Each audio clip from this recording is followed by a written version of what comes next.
السلام علیکم ورحمۃ اللہ وبرکاتہ۔ عزیز طلباء و طالبات، آن لائن ایجوکیشن میں آپ کا استقبال ہے۔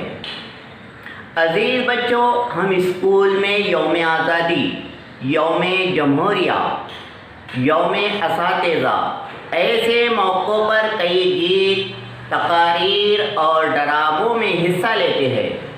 ڈرامہ اسے کہتے ہیں جس میں کسی دوسرے شخص کے کردار کو لوگوں کے درمیان پیش کیا جاتا ہے۔ تو آئیے بچوں، ہم جماعت چہارم کا 16واں سبق دیگچی میں سر، جو کہ ایک بہت ہی دلچسپ ڈرامہ ہے، پڑھنے جا رہے ہیں۔